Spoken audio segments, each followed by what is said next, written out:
ओम शांति। 21/3/26 की मुरली है। बाबा कहते हैं, श्रीमत पर कल्याणकारी बनना है, सबको सुख का रास्ता बताना है। प्रश्न है, किसी भी प्रकार की गफलत होने का मुख्य कारण क्या है? गफलत क्यों होती है? बाबा कह रहे हैं, जब हम देह अभिमान में आते हैं। देह अभिमान के कारण ही बच्चों से बहुत भूलें होती है। वह सर्विस भी नहीं कर सकते हैं। उनसे ऐसा कर्म होता है जो सब नफरत करते हैं। बाबा कहते हैं, बच्चे आत्म अभिमानी बनो, कोई भी अकर्तव्य नहीं करो। शीरखंड हो, सर्विस के अच्छे अच्छे प्लान बनाओ। मुरली सुनकर धारण करो, इसमें बेपरवाह नहीं बनो। देह अभिमान आने से क्या क्या हो जाता है? गफलत हो जाती है। बाबा कहते हैं, नफरत करने लग ऐसा कर्म हो जाता है कि उनसे नफरत आती है।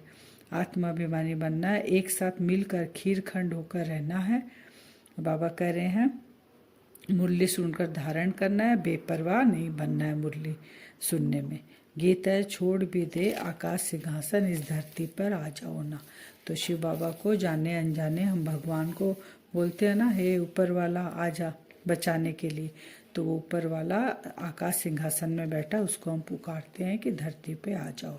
जरूर वो धरती पे आता है, इसीलिए आत्मा उनको पुकारती है। बाबा सभी सेंटर्स के बच्चों से बात करते रहते हैं। बाबा आते हैं तो सब सेंटर्स हमें बाबा सेवा का, धारणा का, योग का सब बाबा अलग अलग तरीके से बच्चों को समझाते हैं। तो बाबा सेवा के लिए समझा रहे हैं कि जो हमारे चित्र हैं उनको कैसे हमें रखना है, कैसे कहाँ कहाँ लगाना है, कितने साइज का वो चित्र होना चाहिए, कौन से मेटल का वो बनना चाहिए, उसमें क्या लिखना चाहिए, वो बाबा आज बता रहे हैं। तो बाबा बता रहे हैं कि त्रिमूर्ति, गोला, झाड़, सीढ़ी और लक्ष्मी नारायण का चित्र, श्री कृष्ण का चित्र, बाबा कह रहे हैं ये 6 चित्र मुख्य हैं। तो बाबा कहते हैं, जहाँ भी प्रदर्शनी लगाते हो तो ये 6 चित्र होने चाहिए। भारतवासी मनुष्य का कल्याण करने के लिए गाते भी हैं। भारतवासी एक गाते ना कि कल्याणकारी, बेहद का बाप आओ हम पे कल्याण करो, ऐसे पुकारते हैं बाबा को। तो बाबा कहते हैं, जरूर तुम अकल्याण में हो, इसीलिए तुम मुझे पुकारते हो। बाप को चिंतन चलता है तो युक्तियां बता रहे हैं। बाबा को चिंतन चलता है कि बच्चों को कैसे सेवा करनी है। तो बाबा कहते हैं 6x9 साइज की सीट, मैंने इतनी बड़ा चित्र होना चाहिए, बनाना चाहिए। जैसे कहाँ पर लगाना है बाबा बता रहे हैं कि दिल्ली में लगाना है, मुंबई में लगाना है, कलकत्ता में, बड़े बड़े जगहों पे सेवा करनी है। बाबा बोलते हैं आगरा में भी बहुत लोग आते हैं, वहाँ पे भी हमें सेवा करनी है। तो बड़े बड़े चित्र दिल्ली में बाबा जैसे जगह का नाम बोलते हैं, जैसे पोर्ट्रेट जगह है वहाँ लगाओ, लोग वहाँ बहुत आते जाते देखेंगे। गवर्नमेंट असेंबली के पास लगाओ, तो ऐसे सेवा हमको करनी है चित्र लगाकर। फिर बाबा करे, तुम सदैव युद्ध के मैदान में हो और जगह तो 10-20 वर्ष तक युद्ध चलती है। तुम्हारी माया से अंत तक युद्ध चलती है, परंतु है गुप्त। हमारी युद्ध कौन सी है? सूक्ष्म युद्ध चलती है ना हमारी, अपने ही आसुरी गुणों की और अपने देवीय गुणों की आपस में युद्ध चलती है। तो बाबा कहते हैं, जब तक शरीर है तब तक अंत तक चलेगी। गीता में जो महाभारत लड़ाई है वह जिस्मानी दिखाई है, परंतु है यह रूहानी युद्ध है। पांडवों की वह जिस्मानी युद्ध है जो परमपिता परमात्मा से विपरीत बुद्धि है। तुम ब्राह्मण कुलभूषण की है प्रीत बुद्धि, तुमने और संग तोड़ एक बाप के संग जोड़ी है, यह कल्प कल्प की बाजी है। बाप कहते, आगे तुम 100% घाटे में थे, अब बाप हमें 100% फायदे में ले जाते हैं। तो श्रीमत पर चलना पड़े।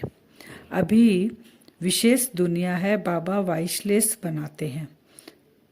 ये बाबा हमें कह रहे हैं, विशेष दुनिया को बाबा वाइसलेस बनाते हैं, उसके लिए हमें श्रीमत पर चलना पड़ेगा। यज्ञ में असुरों के विघ्न पड़ते हैं क्योंकि यह है नई बातें। बाबा कहते हैं, यह दुकान निकाल बैठे हैं, असुरों के विघ्न पड़ते हैं और दुकान निकाल बैठे हैं। आखिरी में सब समझ जाएंगे कि हम उतरते आए हैं। अभी तो नहीं समझ रहे हैं, लेकिन आखिर में समझ में आएगा कि हम सीढ़ी नीचे उतरते उतरते कहाँ पहुँच गए हैं। मनुष्य समझते हैं भगवान युगे युगे आता है, कभी कहते हैं भगवान तो नाम रूप से न्यारा है। अब ये अलग अलग बात कह रहे हैं। एक तरफ कर दिए युगे युगे आता है भगवान, फिर कह दिए वो तो नाम रूप भगवान भी है, फिर कह दिए वो नाम रूप से न्यारा है। फिर कहते हैं भारत प्राचीन स्वर्ग था, यह भी कहते हैं। क्राइस्ट से 3000 वर्ष पहले देवताओं का राज्य था, फिर कल्प की आयु लंबी कर दी है।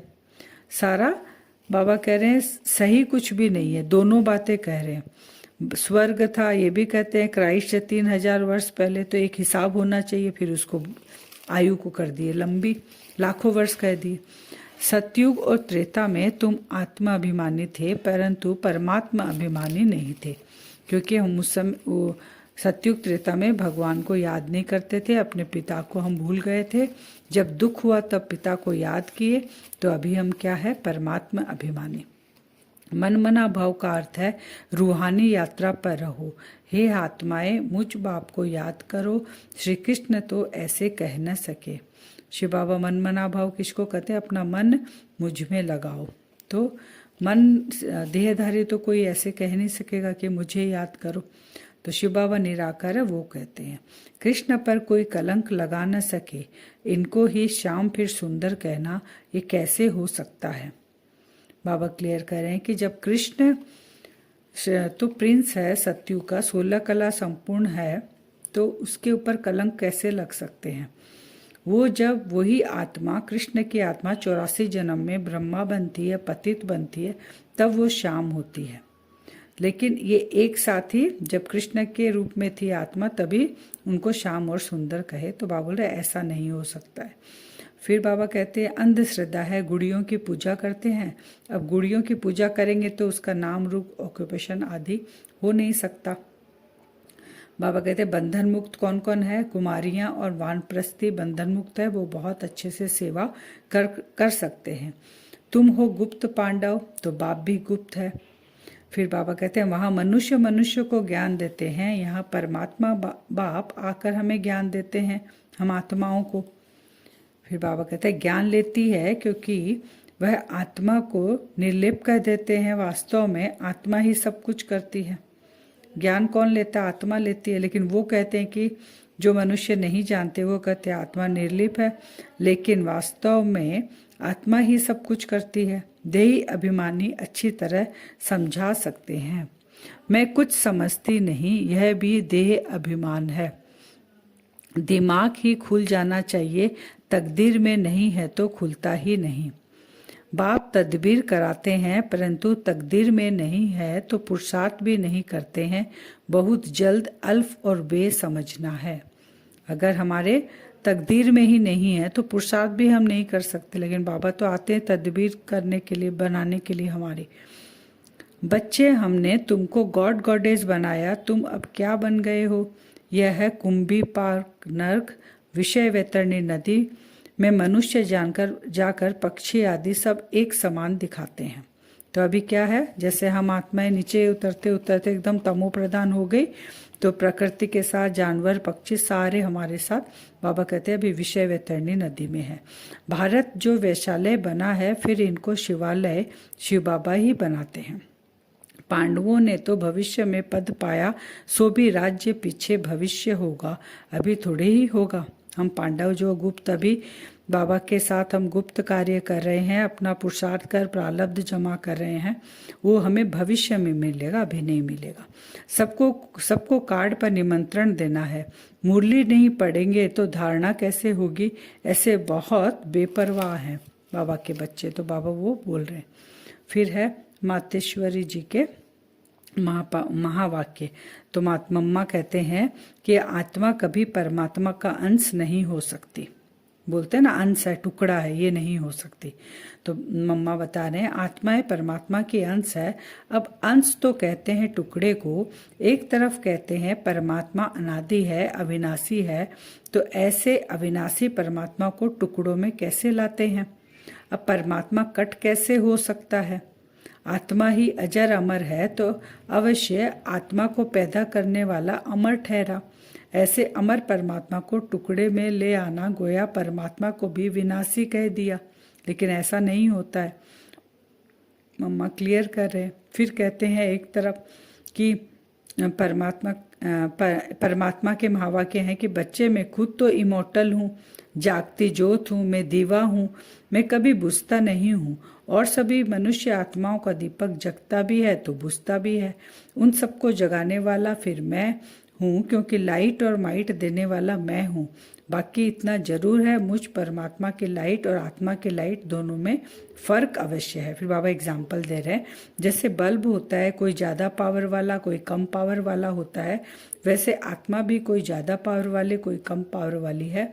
बाकी परमात्मा की पावर कोई से कम ज़्यादा नहीं होती, तभी तो परमात्मा के लिए कहते हैं परमात्मा सर्वशक्तिमान, अर्थात सर्व आत्माओं से उसमें शक्ति ज़्यादा है। फिर बाबा कहते हैं सृष्टि के अंत में आता हूँ। अगर कोई समझे परमात्मा सृष्टि के बीच में आता है, अर्थात युगे युगे आता है, तो मानो परमात्मा बीच में आ गया, तो फिर परमात्मा सर्व से श्रेष्ठ कैसे हुआ। अगर कोई कहे परमात्मा युगे युगे आता है, तो क्या ऐसा समझे कि परमात्मा घड़ी घड़ी अपनी शक्ति चलाता है। ऐसे सर्वशक्तिमान की शक्ति इतने तक है। अगर बीच में अपनी शक्ति से सबको शक्ति अथवा सद्गति दे देवे, तो फिर उनकी शक्ति कायम होनी चाहिए, फिर दुर्गति को हम कैसे जाते हैं। तो बाबा ने 3 चीज क्लियर किया। एक तो मेरा पावर जो है कम ज़्यादा नहीं होता है, लाइट हाउस हूँ मैं। फिर बाबा ने कहा मैं युगे युगे नहीं आता हूँ, अगर आऊँ मैं सद्गति दे दूँ तो बीच में दुर्गति फिर कैसे आती है। फिर बाबा ने कहा कि मैं अविनाशी हूँ, मुझे टुकड़ों में कैसे तुम कह सकते हो। हम अंश नहीं वंश है, बाबा के बच्चे हैं, ये बात क्लियर किया मम्मा ने। फिर आज का वरदान है, बेहद की वैराग्य वृत्ति द्वारा नष्टो मोह स्मृति स्वरूप बनने वाले अचल अडोल भव। अचल अडोल कैसे रहेंगे। बेहद की वैराग्य वृत्ति हमें रहेगी। हद में आने से हमारा अटैचमेंट होता है, बेहद में जाने से सबको आत्मिक रूप से देखते हैं, तो हमारी स्थिति अचल अडोल रहती है। जो सदा बेहद की वैराग्य वृत्ति में रहते हैं वह कभी किसी भी दृश्य को देख घबराते व हिलते नहीं, सदा अचल अडोल रहते हैं। फिर स्लोगन है, राज्य अधिकारी के साथ साथ बेहद के वैरागी बनकर रहना यही राज ऋषि की निशानी है। राज और ऋषि कंबाइंड है। राज माने राज्य अधिकारी, स्वराज्य अधिकारी, लेकिन हमको रहना कहते हैं ऋषि की तरह। ऋषि कैसे कहते हैं, संन्यास करते हैं। तो हमें क्या करना है, हद की सब चीज़ों से, वैभव है, हमारे संबंध है, देह है, खुद की, सबसे हमें माने वैराग्य करना है, इसलिए राज ऋषि। तो राज्य अधिकारी के साथ साथ बेहद के वैरागी बनकर रहना यही राज ऋषि की निशानी है। फिर हमारे अव्यक्त सारे है, निश्चय के फाउंडेशन को मजबूत कर सदा निर्भय और निश्चिंत रहो। तो इसका विस्तार से बाबा एक टॉपिक समझाते हैं। व्यर्थ संकल्प व संशय की मार्जिन होते हुए भी समर्थ संकल्प चले कि सदा बाप रक्षक है। व्यर्थ अगर चल भी रहा है, लेकिन हमें क्या चलाना है, समर्थ, कि बाप सदा रक्षक मेरे साथ है, कल्याणकारी है। इस निश्चय की विजय अवश्य होती है। तो क्वेश्चन मार्क का टेढ़ा रास्ता न ले, सदा कल्याण की बिंदी लगाओ, फुल स्टॉप। इस विधि से हर बात सहज भी होगी और सिद्धि भी प्राप्त होगी। क्वेश्चन मार्क में नहीं जाना है। अगर कुछ टेढ़ा मेढ़ा चल भी रहा है तो क्या संकल्प करना है, बाप रक्षक साथ है, मैं विश्व कल्याणकारी बाप मेरे साथ है। तो बाबा कहते फुल स्टॉप लग जाएगा और सहज पार कर लेंगे। ओम शांति।